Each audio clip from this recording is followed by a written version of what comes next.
Hello guys, I'm John, I'm the Geeky Fanboy, and welcome back to Mr. Robot Season 4. We are at episode 3, and things are getting more and more interesting with each week, so let's dive right into it.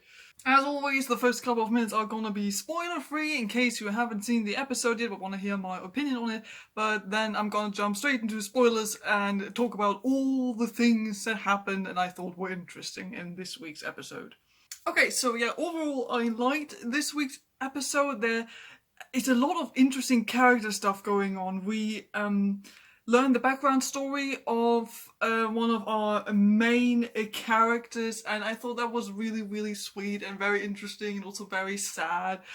It opens up with a flashback, and then we see the background info for that character was very interesting, also a bit funny at some points. So yeah, that was a good dive right into the episode, so that was good. Overall, I'd say it's a bit more plot heavy compared to last week. Last week we had a bit more of a quieter episode, which was focused on Elliot and Darlene, and this time around it's a bit more about the story again. So we're back with Elliot trying to find this woman who has this connection to the Cyprus Bank. We learn a bit more about that woman. We also encounter some, let's say, some old characters we haven't seen in a while and who turn up unexpectedly, which made me go, oh yeah, that person was still around. Huh. Darlene isn't in this episode too much, but the few scenes she has with Elliot were quite nice and quite interesting. Some good acting going on there, some strong emotions, and once again, I'm interested as to see how they continue to develop this relationship, especially since Elliot, I think, because they're already hinting at it in this episode, might have some regrets down the line. So we'll see what happens with that.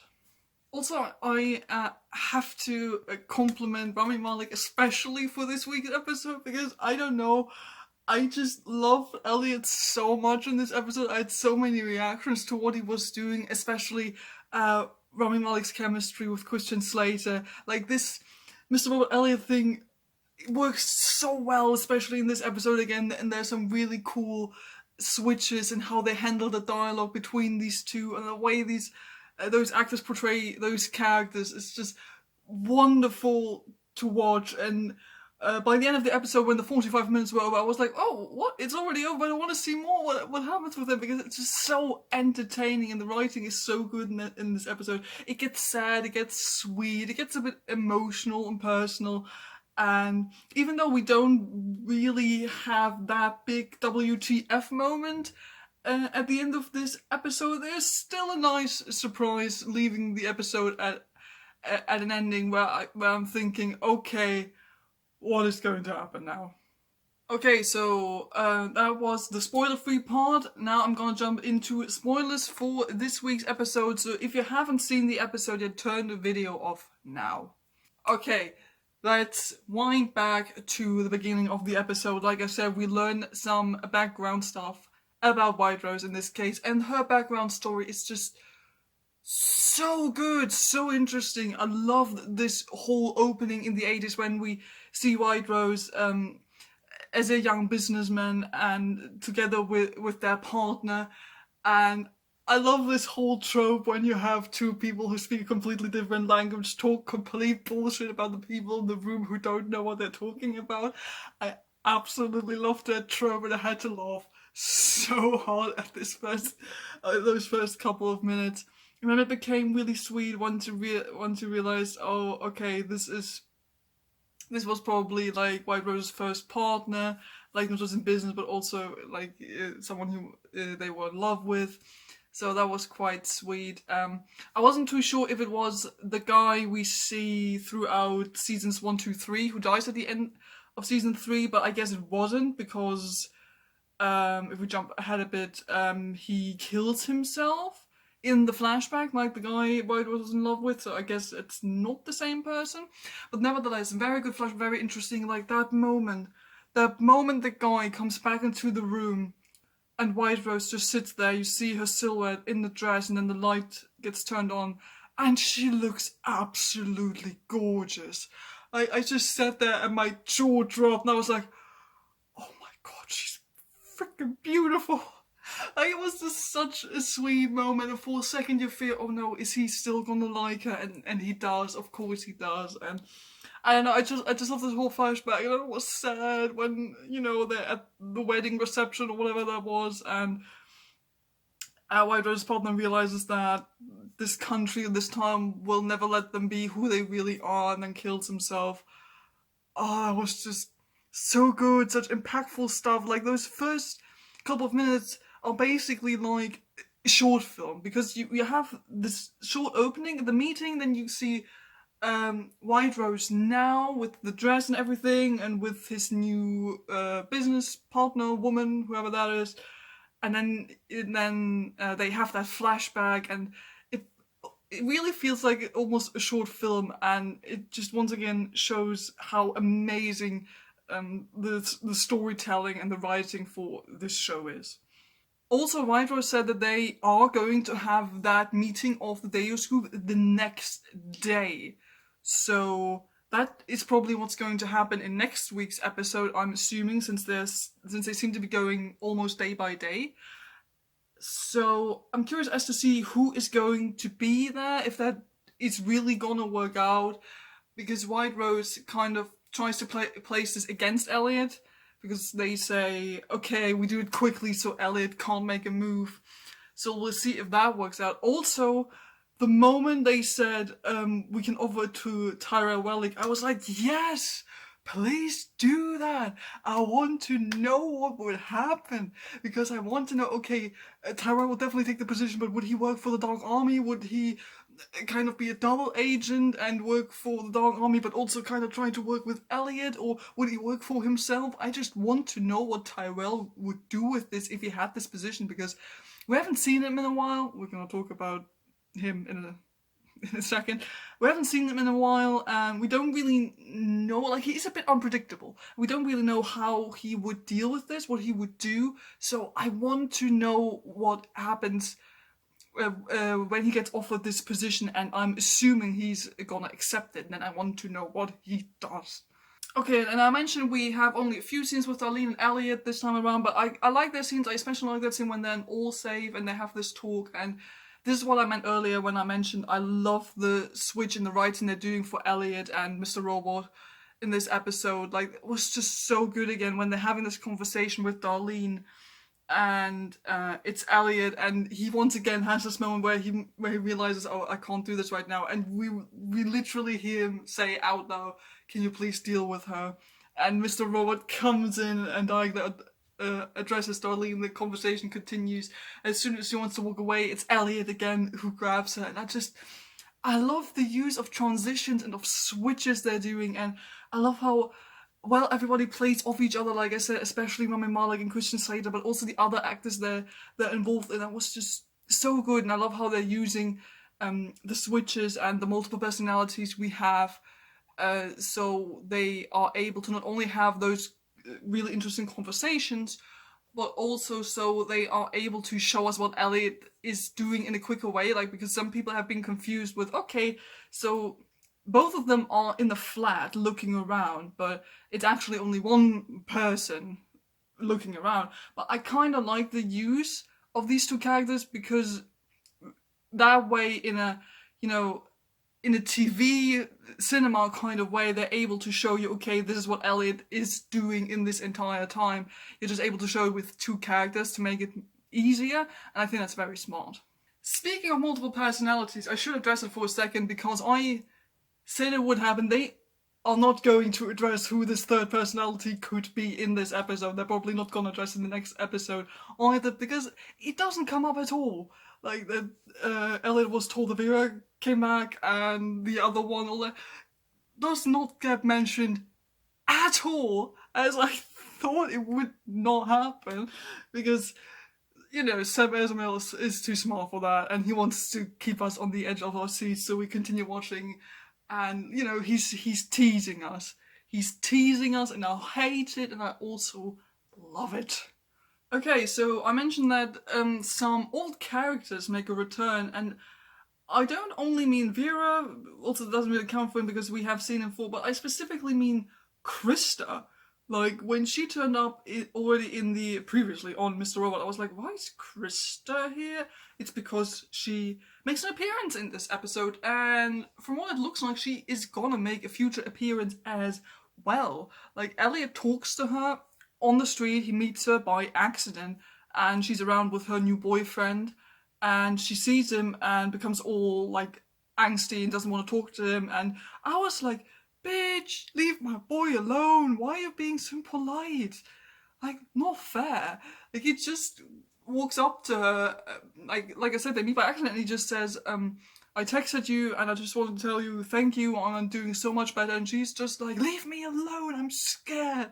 And I was like, woman, that boy just wants to say thank you. Shut up. Like, I felt bad for Elliot. I was like, piss off, Krista. He just wants to tell you how good he's doing right now, even though he isn't really doing that great, if we're being honest. But, you know, I was like, appreciate that the man is telling you thank you for what you've done. Oh, it just wasn't fair, I thought. And I'm saying she's probably going to make a future appearance because only a couple of seconds later we see Vera, as mentioned before, and he is not only selling chickens, like, for Christmas with drugs in them to children and their mothers, which is already in itself hilarious for some weird reason. But we find out that he had a guy who followed Elliot, which, by the way, was very cleverly done, because after the scene between Elliot and Krista, we see this guy walk up from like out of the crowd, and he stands in front of the camera long enough for us to be like, hang on, why are we focusing on this guy? And then it cuts away, and it turns out that's the guy who was hired by Vera, and Vera says that he wants Elliot, like, he needs him apparently to build his kingdom because he wants to rule New York or whatever the fuck this man wants to do. This fucking psycho. Like, he has the photograph and he wants to know who Krista is, and he seems to be focusing on her now, so I guess he is going to get in contact with her or whatever in order to get to Elliot. And he just has this guy shot who brought him the information because he wasn't specific enough, with a child right next to him. Like, he has a child sitting right in front of him, and he just pulls the gun out and shoots the guy, and the child is like, cool. And I thought, oh, Vera, this fucking psycho. I have no idea what Vera is going to be up to. Also, I'm slightly worried that his storyline won't really tie into the rest of the season, like that he's just back, so we have another villain we can concentrate on. And I don't know, like, I'm interested in what's going to happen, but I'm also slightly worried from, you know, like a narrative point of view. Okay, so, and as always, the final minutes and the second half of the episode always gives us the most to talk about, the most exciting things, because Elliot gets into contact with that woman who has the contact to the Cyprus Bank, which then leads him to, you know, Whiterose and the Deus group and all that. And he goes and finds her at a bar and just looks at her, and she's alone, and she's apparently waiting for some guy to turn up, and you realise, okay, Elliot, my antisocial boy, what the hell are you gonna do?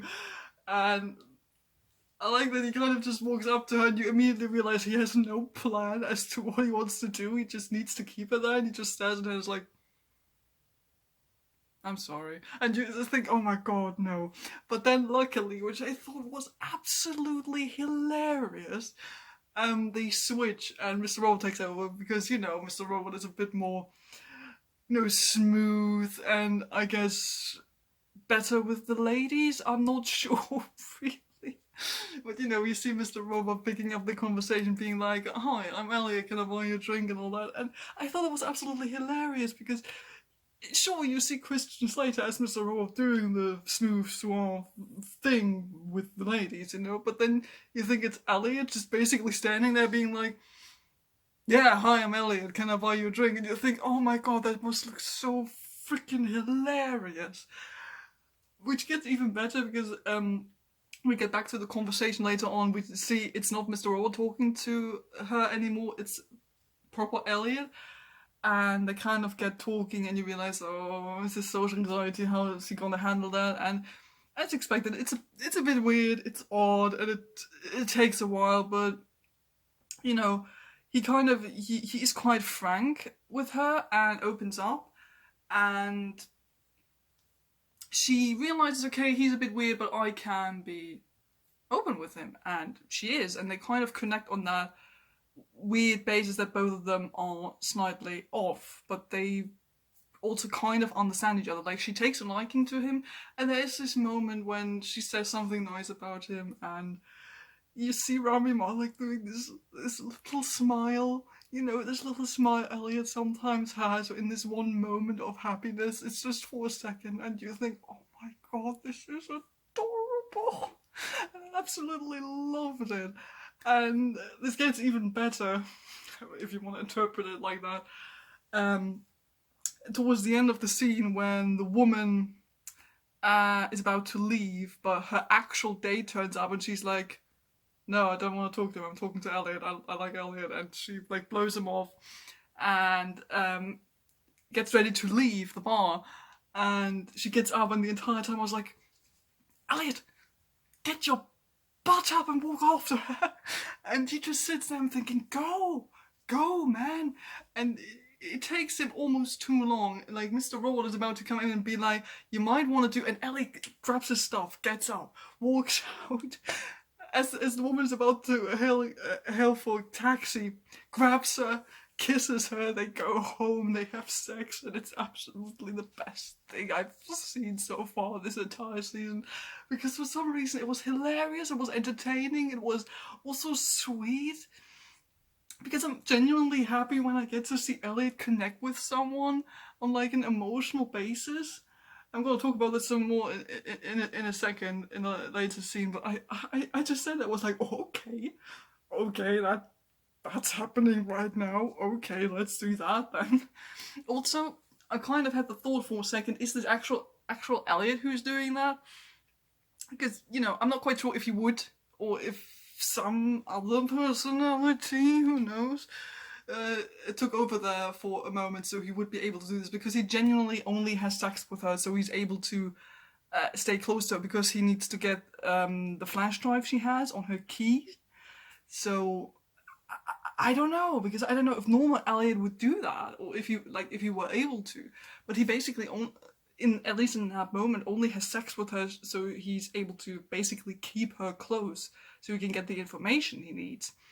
But actually, it became better for me, like even better afterwards, when you realize, okay, he's still there, he has the info, and then he lets her into the bathroom. Like, he's texting Darlene in the bathroom, and then the woman knocks on the door, and she's like, "Oh, what's going on?" And they have a short conversation, and you see him addressing her probable addiction she has.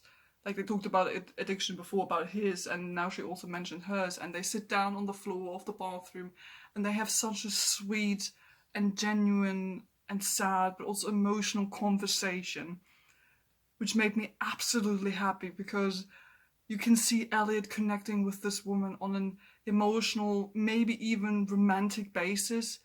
Like, at the end of this episode, like at the end of that scene, she puts her head on his shoulder, and again, he's not quite smiling, but he has this genuine expression of warmth on his face, and they have a nice conversation, and you see that he actually maybe seems to like her to a certain degree, or at least that they have made a genuine connection. And I thought, this is so sweet, because I absolutely love it when Elliot gets to make a genuine connection with another human being, because I know how hard this is, how hard this must be for him, and because it's hard for him to already talk to people, and he's always trying to keep everyone like not too close, because he's afraid of being dumped and afraid of being left alone. So it's a bit hard for him to let people in to make genuine connections. But then he talks to this woman in the bathroom, and I thought, this is so sweet. And you know, I'm not sure if I want to see like a romance subplot in this, because we already had sort of a romance subplot in the very first season, and I was kind of glad that I didn't do this for the entire show.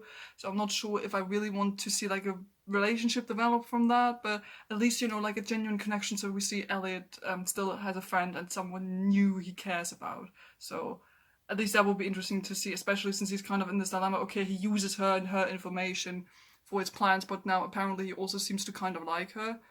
So we'll see what happens. Okay, and now we jump to the end of the episode, which again had a moment where I was like, yes, they did that. Because Elliot realizes he's probably being followed by someone. He thinks it's the Dark Army. It might also be Vera. We don't know. We don't really see who it is. And he decides not to go to Darlene, but to go home to his place. And he walks down the corridor, and then we see what we already kind of expected what we would see. The door being open, like someone broke into Elliot's flat. And I already had the thought, I was like, is it going to be Tyrell? And Elliot opens the door, and there he stands, that Swedish, beautiful motherfucker Tyrell Wellick. And I was like, yes! Yes, my man is back. I don't know, I got so excited because we only saw him for like 2 minutes. But I don't know, I've been looking forward to seeing more of Tyrell Welling ever since the beginning of this season. And I'm so glad we've seen that. And he's like all excited and thrilled. And he's like, oh no, we're getting our move against the Deus Group. And Elliot, what's going on? But Elliot's immediately like shh, shh, shh, shut up, shut up, shut up. And he writes down on the paper, they're listening to us, and then we see the van outside. Again, we don't know who's listening. But honestly, I just got so happy with this, with these last 2 minutes. It was like, yes, Tyrell, my man. And I hope we get to see more of Tyrell, because I want to know what's been going on with him. I want to know if he's going to take the position Whiterose offers him. I want to know if he still feels for Elliot, what he wants from him, what they're going to do. And so good. Okay, as you can tell, I'm once again absolutely excited and thrilled about this week's episode, and I'm looking forward to finding out what happens next week. Have you seen the episode already? Tell me what your thoughts are in the comments down below. Maybe give a spoiler warning if you talk about any bigger things. But yeah, what did you think? Please tell me down in the comments below. I'd love to hear from you. Don't forget to like and subscribe if you haven't done it already. Thanks for watching, and I'll see you guys next time. Goodbye.